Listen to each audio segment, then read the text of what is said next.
Good morning. Welcome to the Science of Mind class. I'm Dr. Petra. We're here at CSLDallas. And for those of you in person, welcome. And those of you online joining us, wherever you are, welcome. We are carrying on in this fabulous chapter and this really amazing sub-chapter where we're going through these ideas, spirit, soul, and body, and how they are how we are the same spirit, soul, and body, and forming that understanding. What is true about the macrocosm, and how does that play out in the microcosm? So we're at the top of, we're on page 113 at the beginning of the second full paragraph. The spirit of a human being seems to have an external and an internal perception. Its external perception is by appearance, its internal through intuition. Okay, so let's just stop there for a minute. Like, what is he talking about? Okay, so there's a number of things we have to understand. First of all, we have to understand that Ernest Holmes is engaging in the science of mind in a philosophical conversation. In this philosophical conversation is thousands of years old, and he is constantly engaged not only in how is it practically applicable, he's not only talking spiritually and religiously, but he's also engaging in philosophy. This paragraph, this conversation starts with a philosophical argument that is in the Western tradition as since 500, is that right? I think so, 500 BCE. And it is the argument between Plato and Aristotle.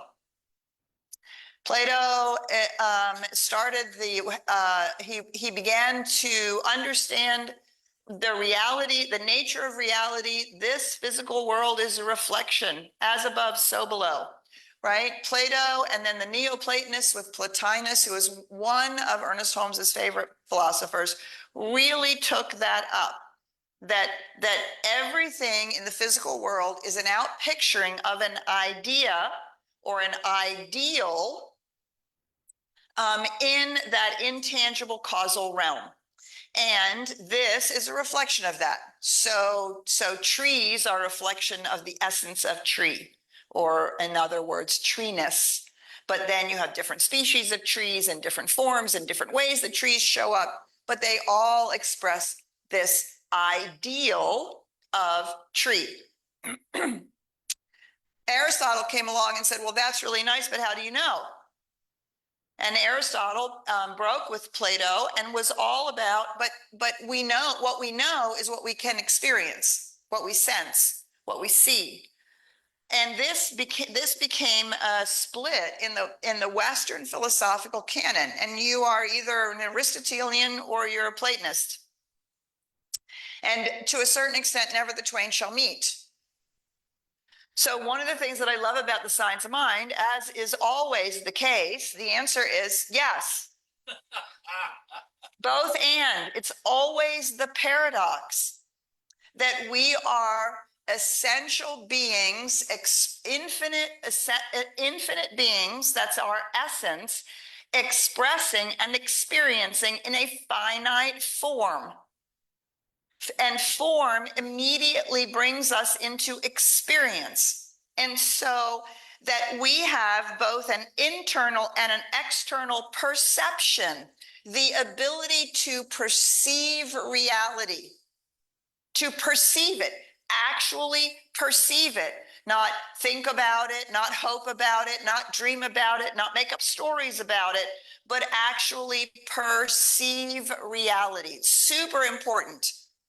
Right? It's not that we are imposing our idea on reality, but we are perceiving it. And we have two ways to perceive it.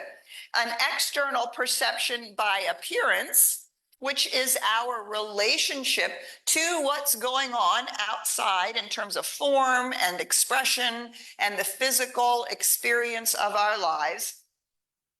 And internal, through intuition. And so both of these things are ways in which we perceive reality. So on the one hand, We overly trust appearance and we undertrust intuition because, well, how do you know? Right? And we are overly fact-based. On the other hand, we can become so locked into that the only thing that gives us reality is appearance that we forget that we actually have an internal experience of reality, a way of perceiving reality, which is intuitive, which is similar, but not exclusive to the meditation experience, the vision experience. But you can have an intuition walking down the street. These are two different forms of perceiving reality. And perceiving means actually seeing, right? Seeing reality. It's not the idea of reality. It's not, we're not seeing it through our filters. We're not perception like in a psychological point of view. Well, that's just your perception that, that I was not very nice or whatever. That was your perception that this didn't go well. No. Perception is our ability to know reality, perceiving reality. And so appearances would limit the future possibility of humanity to the uses we have already made of life, right? And thus circumscribe the infinite. Hence, we are told to judge righteously and not by appearances. So we perceive appearances. It does give us a picture of reality. What is the picture of reality that appearances give us? Of the past. How the ideal has manifested up to this moment in this physical form. And it is a real experience. It is really happening. This is really going on. But it limits the possibility if we see that the uses we have already made of life are the only uses that we can make of life. Do you see? So this circumscribes the infinite. Hence, we are told to judge righteously and not by appearances. Well, then how do we judge? By intuition. By perceiving beyond appearances, behind appearances, through appearances. By perceiving internally all the different ways in which we tap into a different way of perceiving. And to a certain extent, he is making the words perception and knowing synonymous. He goes on to talk about Plotinus tells us there are three ways by which we gather knowledge, right? How we know things: through science, through opinion, and through intuition and illumination, right? Through science, which is what? Fact-based, appearances. It's this big, it took this long, it's this, it stops at this point, this is as much as we, right? It's all measurable. Through opinion, which is our understanding of it, our thoughts about it, our feelings about it, the thing we understand about it, and then through intuition or illumination, which is that internal perception. These channels represent spiritual capacities, since each is an avenue leading to self-knowingness, and self-knowingness is the very nature and essence of spirit. So each of them tell us something. So this science of mind is not an Eastern tradition believing that this is an illusion. This is not an illusion. It's real. It is actually a reality. It's a physical reality. It is a real experience. When it hurts, it really does hurt, right? But there's more than just physical reality going on. And there are other ways that we can perceive what's going on. Science is spirit inducing its own laws, meaning allowing those laws to move into creation. Intuition is spirit knowing itself. Opinion is our estimate of reality, our opinion that we have about how these play together, which is more important, which is really real, all of that sort of stuff. These are all spiritual faculties and should be so considered in the study of this science. Okay, let me say that again. These are all spiritual faculties and should be considered in the study of this science. This does not mean your intuition overrules your experience or your opinion. This does not mean your opinion overrules your intuition or your experience. Do you see what I'm saying? They play together. They work together. They're all spiritual faculties. Your experience of reality in terms of the physical reality is not bad. It's not wrong. It's not less than. It's just not all of it. That's the mistake we make. When we judge by appearances, we make the mistake that the appearance, physical reality, and that way of knowing purely scientifically, rationally, logically is the best or only way to know. But we also don't want to throw it out, which is the other mistake we make. We go so far to the other direction that we throw that out. And so we are complex beings. We have brain cells in our brain, we have brain cells in our heart, and we have brain cells in our gut. That's the whole of our psyche and the whole of our ability to engage in the nature of reality is all of this. The human race is growing into a broader divinity from age to age as more and more of reality opens before its onward march and its eternal progress. He always has these anthemic statements, right? Because you have to see that he's not just talking about our life in this moment. He's also talking about humanity, the life of humanity, and the life of human beings in the long evolutionary trajectory. And so it's not just about us, although, of course, that's what we tend to be the most interested in, is ourselves.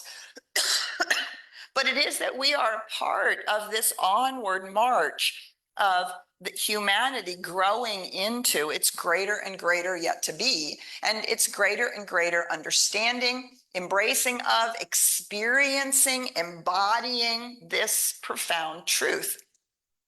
That the spirit, the universal spirit, is the same spirit that is individualized as each one of us.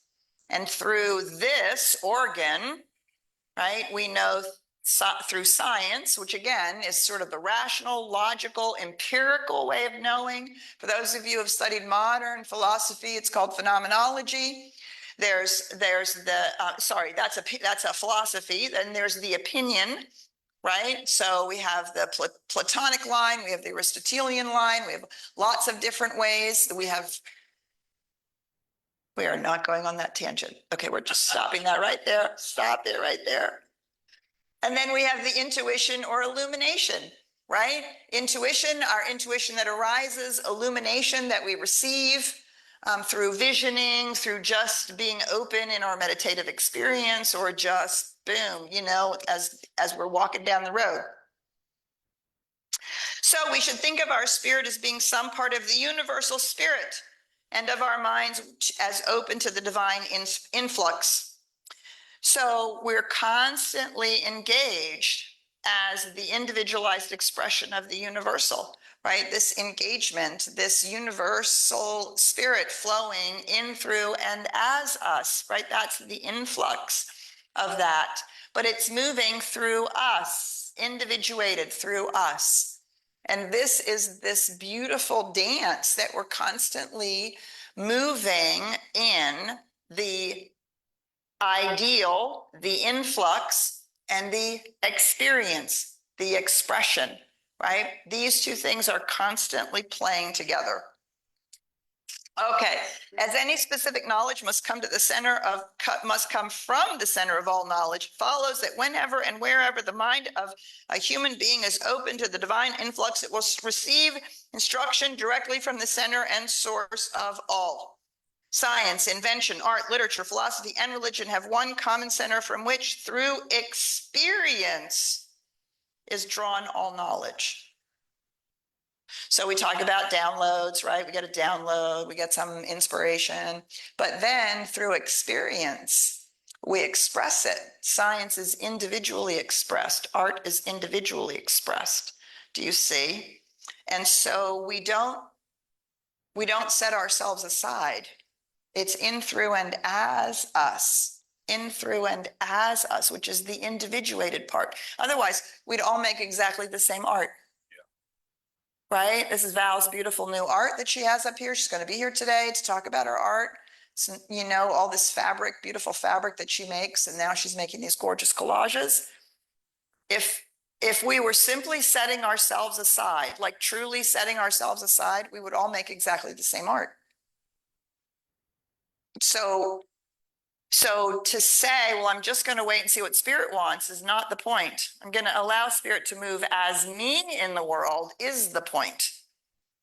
My intuition, in illumination, all of that, my opinion, and then my expression. All of these things working together. Okay, so then we're gonna stop there, because then he goes on to the next piece, which is equally as profound and wonderful and fabulous.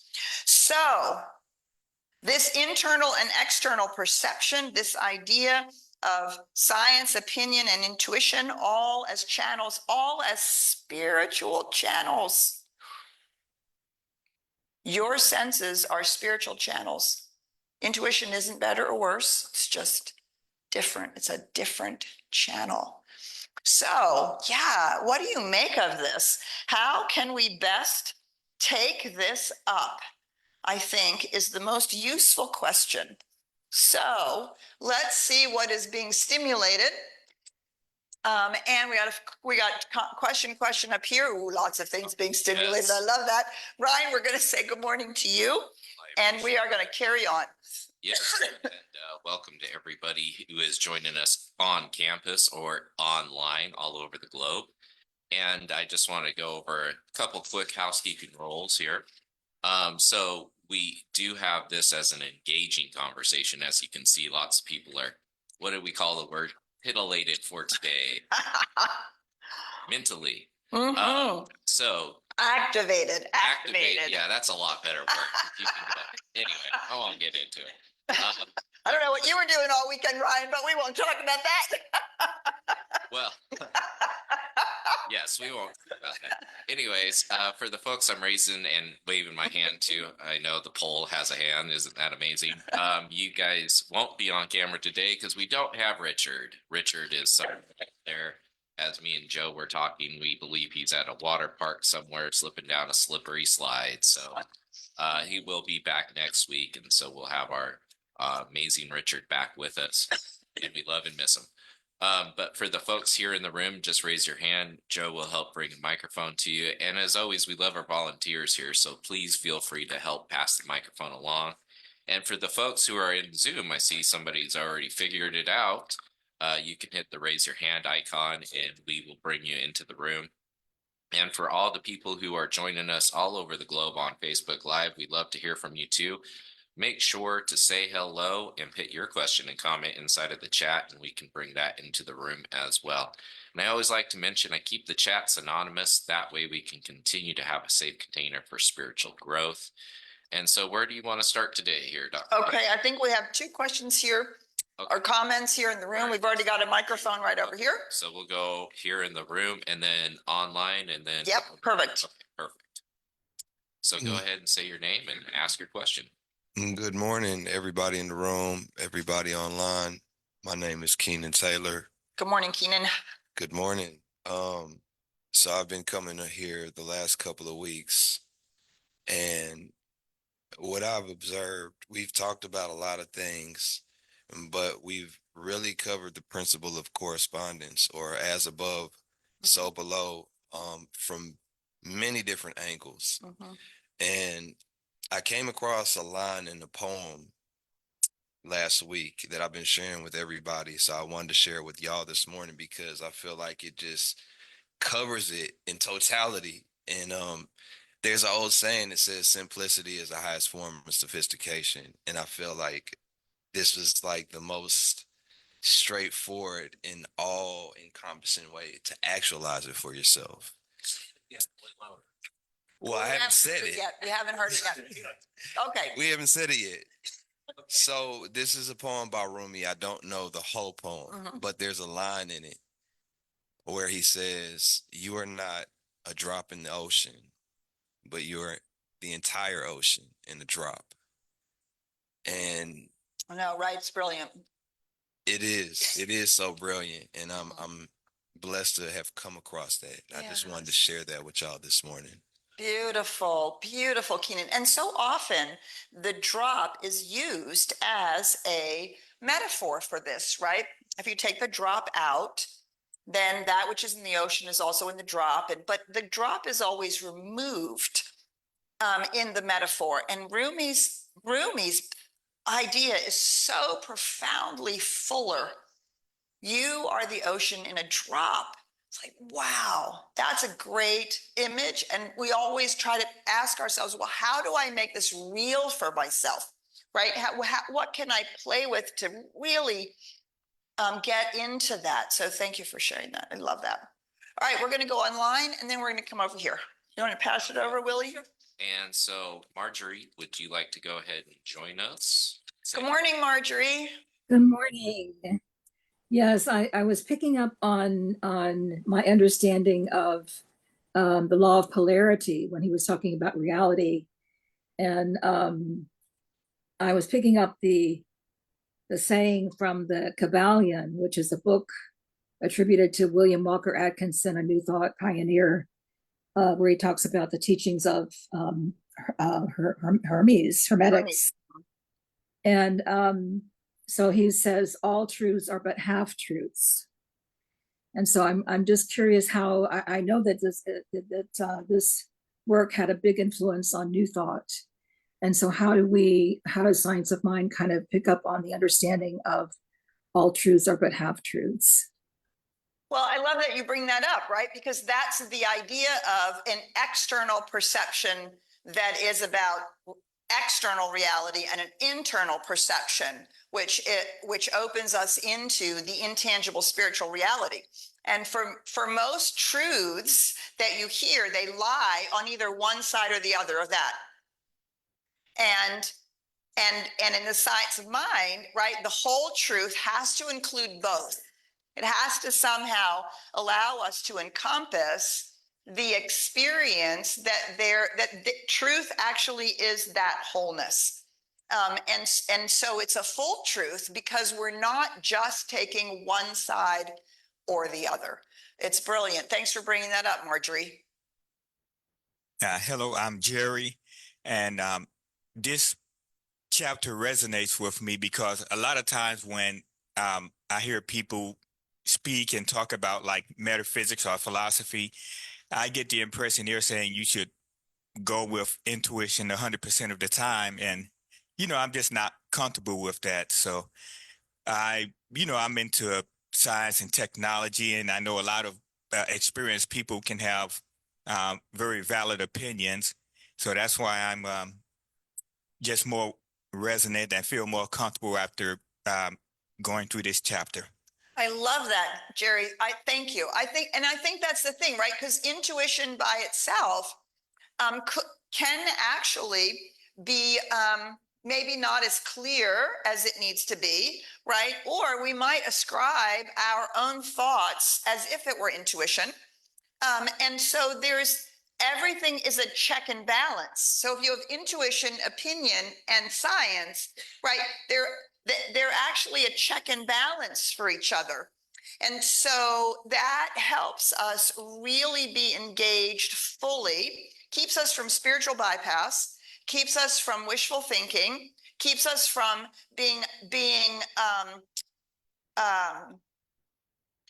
fooled by our sense of separation, keeps us from being limited by our past. All right, because there's this, that's what it means, a wholeness. And anytime we take any one of them and say, well, this is the only way, we're missing the others. And I love that Ernest Holmes talks about, and the best definition of the Science of Mind, my favorite definition of the Science of Mind, is when Ernest Holmes wrote somewhere along the line, wherever it was, I think it's in the Holmes papers. Anyway, it doesn't matter. Science of Mind is a correlation of the revelations of religion. I put East and West, the opinions of philosophy, primarily Plato and Aristotle, although we love Plotinus and Spinoza, and the laws of science as applied to human needs and the aspirations of humankind. I have added to that the practices of psychology, because science of mind, like Buddhism, is in many ways a spiritual psychology. It teaches us about our thinking and about our consciousness and about our psyche and how our emotions and subconscious and conscious all work together, right? So it is the revelations of religion, the opinions of philosophy, the laws of science, the practices of psychology as applied to our needs and our aspirations. So not just to our needs, oh, you're broken and you need to be fixed. No, no. And not just to what do you want to manifest? What do you want to manifest? But to the wholeness of our lives, right? And so I love that you said that. It's really a powerful thing to recognize that all of this is important. Our pendulum does swing, right? If we feel as though science mind is overly cerebral, we can swing to intuition. If we just feel like our intuition is leading us astray, we can swing over into other ways of thinking about it, right? And so we want to constantly be pulled into the wholeness. The other thing that's really interesting is that we also tend to have a native tendency, right? Each one of us tend to have kind of a native tendency. I am an introvert. I'm a very interior thinker. I love to let things cook, and then the bolt of intuition comes, right? But I've also had to learn how to allow experience to be a feedback mechanism, right? What do we learn from experience it's a feedback. That's it. It's all it is. It's feedback about how we are co-creating our life experience, right? Excuse me. And so I tend to fall a little more on that side. And so I've had to train myself to bring the other sides in, because we're actually whole people. Other people are like, what are the facts? You got to prove it to me. You got to okay, well, we have to move a little more into, let's be open to intuition. Let's open that part of ourselves. Let's be okay with maybe we have our own thoughts and feelings about it, right? And do you see we're constantly moving?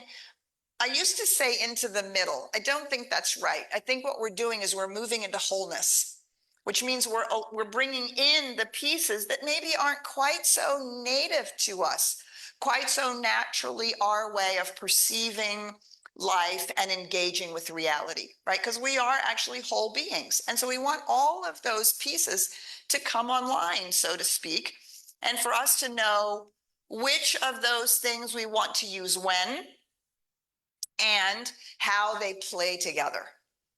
Yeah, because we're way more interesting than any just one of those, ways of defining ourselves. We're just way more interesting than that. All right. We've got another comment in the room. All right, great. All right, so we're talking about seeing. We're talking about seeing with your five senses, and then we're talking about seeing with your intuition, right? So when it comes to like seeing with your senses, if let's say you can't see straight, you have bad vision, you can put glasses on. Or if you want to see the stars, you can look. We've invented telescopes, and we can look into the far reaches of the universe. If we want to see things really small, we've got if you can't hear well, we have hearing aids. So we have all these tools that we've created to develop and enhance our ability to see with our five senses. How does one go about building tools to see more clearly with your intuition?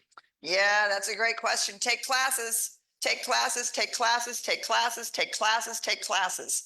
Every class that we do has at least one, if not two, specific techniques, technologies, things that we teach you how to do exactly that, right? So this is why we highlight meditation. Meditation is a way to clear our thinking, to clear the space in our consciousness for us to actually perceive that infinite oneness that we're a part of, like literally experience it, which is how we see it, to perceive it. We do lots and lots and lots of sacred study. So we read people, we examine, and we think about it for ourselves. If this were an image of reality, what would it be showing me? We use metaphors. Then we have all kinds of ways which many of us are familiar with, that is clearing away the false ideas about who we are and how reality is. I'm a victim, nobody loves me, it never works out, I'm never going to make it work. All of those are all ways in which we are not engaged with the actual reality that is moving in, through, and as us, right? And so learning to uproot those and to begin to have new ideas that allow us to perceive that there is actually a force for good in the world. It is moving as us in the world. The trajectory for life is for life, and we begin to perceive it both internally and externally. So there are many different ways to begin to open to intuition. Visioning is also another really great way to open to intuition. So the very first thing that I would say, the very first tool that I would give you to open intuition to intuition is to begin to listen to the quietest thought you have,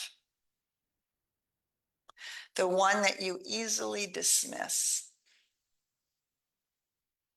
And I've come to recognize for myself how often I dismiss it and how often I'm sorry that I did.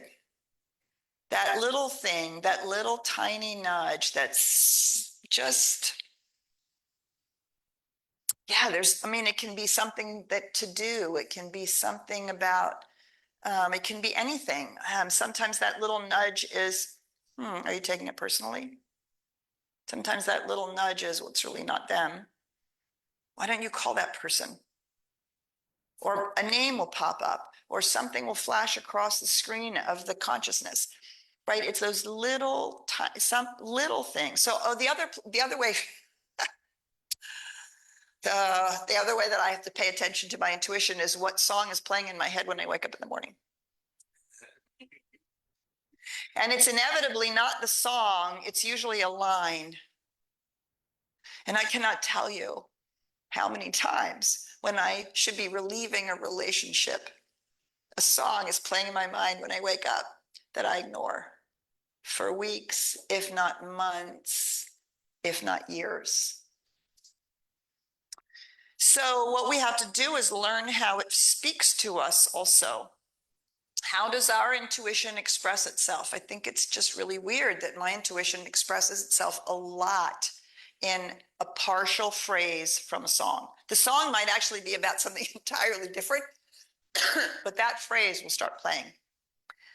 And so, it's until we've begun to cultivate our intuition, it's easy to dismiss it. I'm busy. I'll get to it later. And move on, and move on, and move on, right? And so that's the very first thing. What is the smallest, quietest knowing? And how does it come to us, right? Start there. Start there. It's really interesting. Sometimes for people, it's just a sensation. It's just a feeling, right? It comes however it comes for each one of us, depending on how we're constructed, right? Some of us are constructed visually. We're very visually oriented. I obviously am very auditorially oriented. For it to be a song, some of us are kinesthetic. And so there's different ways that our intuition speaks. And then when we can start listening to that or feeling that, if we can, instead of dismissing it, actually respond in the moment, pay attention in the moment, we begin to see, oh, well, that was a good thing to do, right? The other way of cultivated my intuition, I know this is just silly, but it's my favorite way to travel. I cultivate my intuition by going places. All I do is I get how I'm going to get there, and I'm going to get where I put my head down. But I maybe have some idea of the kinds of things that are available, but my favorite thing to do is to just start wandering around. And then And then I turn on some road, and then I go down some alley, and then, and the next thing you know, I have found the most amazing little art gallery or this astonishing, beautiful place to eat. And I try not to use Google or Yelp or any of those things to look up things. I follow the nudge. And I don't know why I'm turning down this street. Seems like a cool street. Sometimes I look down there. Sometimes I just know, oh, this is where to go. And then there's 5 restaurants in the plaza, and I just look around and I just go to that one. And I tell you, inevitably, I mean, I want to say 90% of the time, 95% of the time, like it's this amazing experience. But I've used that to cultivate my intuition. Do you see what I'm saying? I know it's a silly thing. It's nothing important, but it's a way of having, so now I know what it feels like, even when it's not a song or a word or a nudge, but it's just that. Go there. There's not even a word, there's nothing in my brain that says, go there. Do you see what I'm saying? I don't know how to describe that, but my body knows to turn. It's an energy. It's intuition. It's intuition. I'm just walking around and I'm knowing, thinking, okay, got to find a cool place for lunch. Oh, let's turn here. And of course, we only have words to describe it. So when I say, let's turn here, again, I want to impress upon you, for me, that does not come in words in my brain. Let's turn here. I simply have a sense to turn.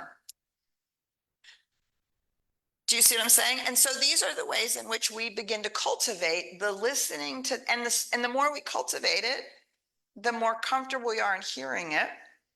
And then it has become very frustrating and annoying to me when I can realize that I got that back there somewhere, especially in work or in my life, I got that back there and I didn't do it.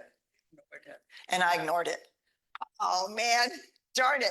And I can see it. I can see it every time. Oh, there it was.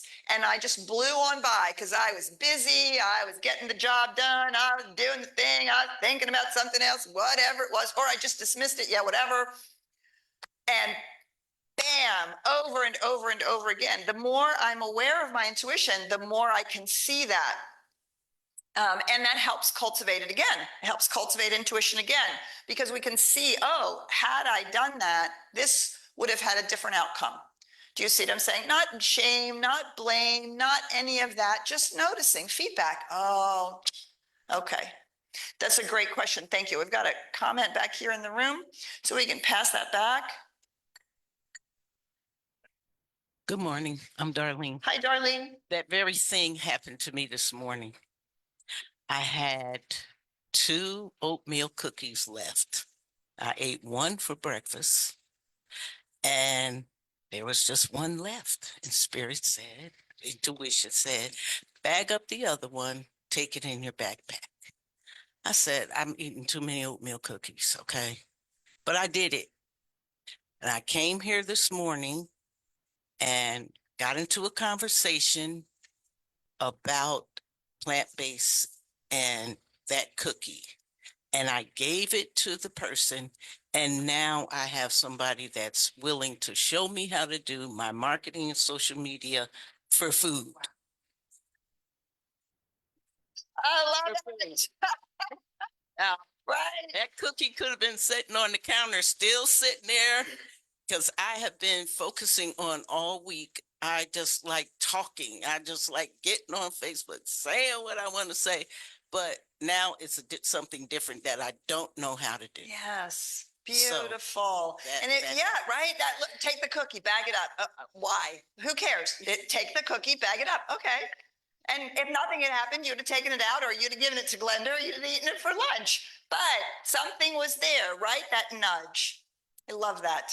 And I love that you said, I don't need to. I have already eaten too many cookies. And it was like there again, and you listened. And it's quiet, right? It's pretty quiet. It's very quiet. And it's so easy to just blow on past. Thanks for sharing that, Darlene.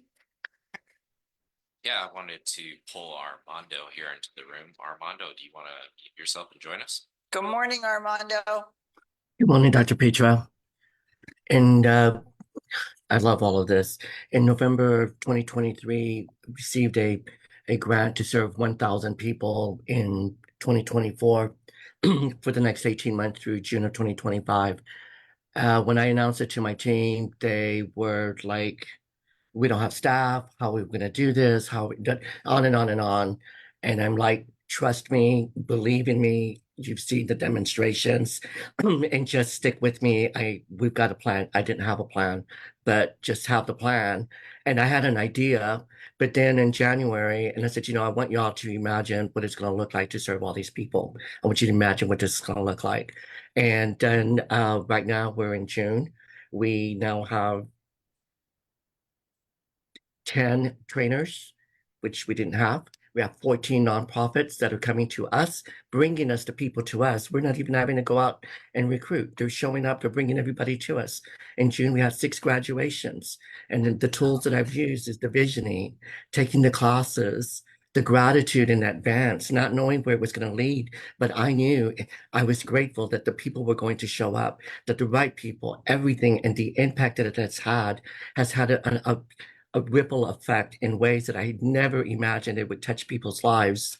And it's just trusting that intuition. And I think what helps me is the demonstrations that have already come through that guides me and re-energizes me to continue going, because I know that the demonstrations have been there. I've seen the evidence. I've seen the impact in people's lives. See it when they come up to me. Thank you for creating this. Beautiful. That's it right there. I love it. Thank you, Armando. Right. And that's one of the ways that intuition and experience play together, because we have the intuition, we make the movement, we do the thing, and then there's a demonstration. And then we use that demonstration, that experience to go, oh, see, this is how this works. And it becomes feedback and it builds our trust in the process. Right. We're constantly trusting the process. And what I also know, Armando, is that in the middle of that, you keep moving your feet. You keep moving your feet. You just talk to people, you don't know it. It's going to be this person. Is it going to be Microsoft? Is it going to be AT&T? Is it going to be T-Mobile? You're just talking. No. Oh, yes, there's the yes. No. Oh, there's the yes. Right. And that's how then the piece starts to play together. This is why it's so important to begin to acknowledge your TSRWs. This shit really works. Acknowledge your TSRWs. That's how you put a pin in it and you say, look, I experienced it, or somebody else experienced it. And that is the feedback in this whole loop. Thank you so much. We have a comment out here. Hi, I'm Stephanie. Hi, Steph. No, it's only for people online. Okay. So I've been doing this since the 80s. I didn't know it was called Science of Mind back then. And I remember when I was in the Army, I told somebody I was working on my PhD, and I had not yet had my bachelor's degree. And they just sort of chuckled. And what I have found regarding the nudge and following the nudge is that it seems to me, at least in my experiences, is that the nudge and the result, it may not be immediate. It may take some time. It may, take persistent and consistent action in a direction over and over and over again. Yes, absolutely. But eventually that nudge, following the nudge, I love that phrase. It's an unfolding, yes. And it is to be a part of it. And then whenever whatever that is, comes to fruition, and then you reflect back on the initial nudge, it's like, it makes me in awe. Yes. And it happens over and over and over again. And, beautiful. I almost feel like they're like little seeds from the universe, like, boop.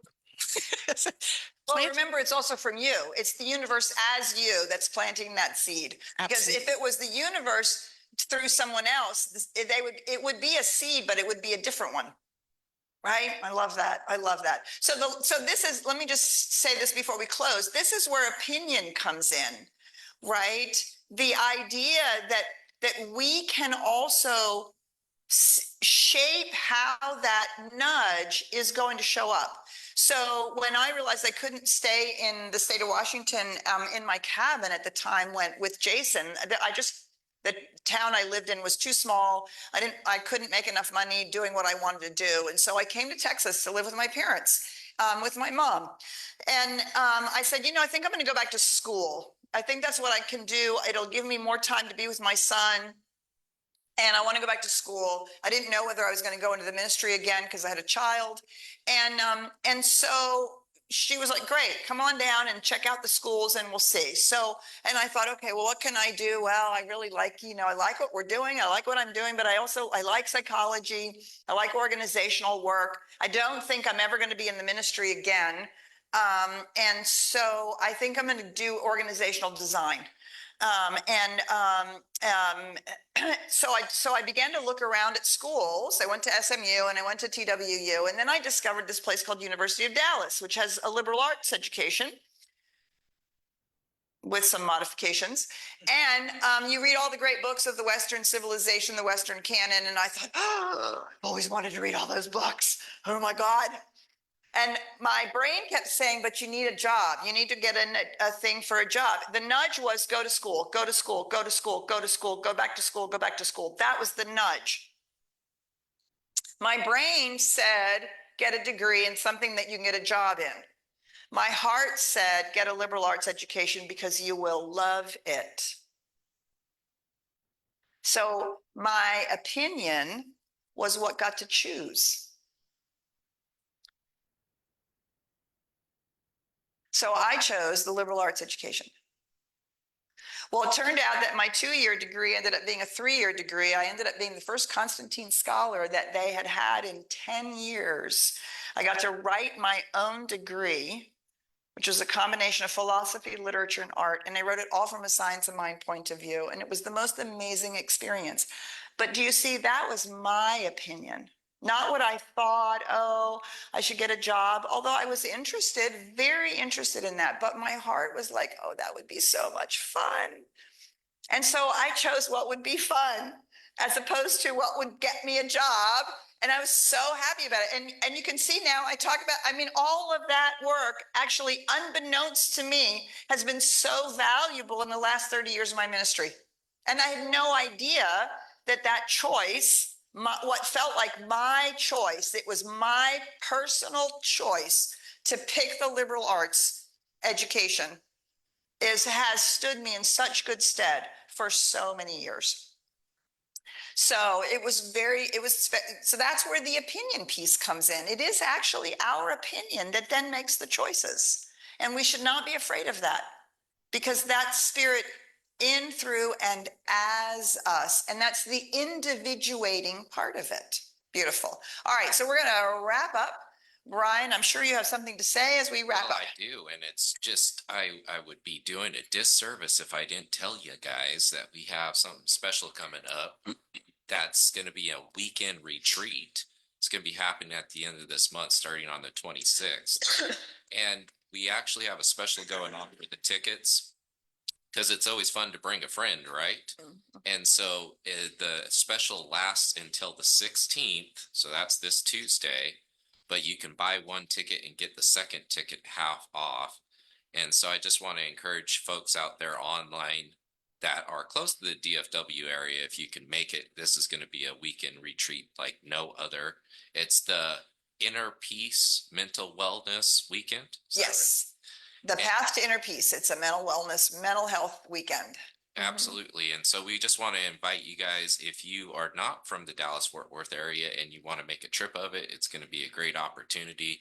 Friday, Saturday, and Sunday starts the 26th, and it's going to be amazing. Yes, it is. Okay, I got a signal from Carmen. What was it? It has, and childcare is included in the price. Absolutely. Yes. And that's a very good point to make. We also have a hotel that's down the road, the Hotel Hilton in Addison. So if you guys want to check out room rates, that's the hotel to go check out. All right, and some of this stuff we're going to be talking about in the talk today, the moving between impulse and demonstration. And so please do join us, and we'll see you when we see you again. Bye for now.